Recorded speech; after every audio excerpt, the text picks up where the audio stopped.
দুই শালিকের পর্বের শুরুতেই আমরা দেখতে পাই আখি, গৌরব আর দেবা ছাতা ভর্তি গাড়ি উদ্ধার করে, আর ওখান থেকে বেরিয়ে যাওয়ার সময় অনিমেষের সাথে দেখা হয়। দেবা বলে যে আমাদের বিয়ে দিয়েছিল, এ পিয়ারকের গোডাউনে কি করছে?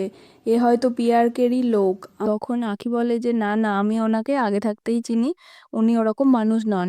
অন্যদিকে ঝিলিক বলে যে পেয়ারেলাল, আমি তোমার জন্যই এই স্টান্টটা করছি, আর সুন্দরভাবে স্টান্ট করে বেরোয়।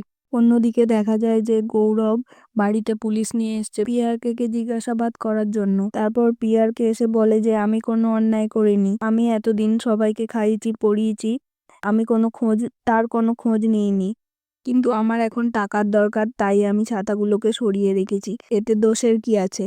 পিয়ারকে বলে যে আমি তোমাদের জন্য কত কিছু করেছি, আর তোমরা এখন একটা ছাতা কোম্পানি খুলে আমাকে চোর বলছো? তখন ঝিলিক বলে যে না বলে নেহাকে চোরই বলে। তারপর পিয়ারকে ভাবতে থাকে যে আখি, তোর জন্য গৌরব আমার বিরুদ্ধে গেছে, তোর অবস্থাও তোর মায়ের মতোই হবে।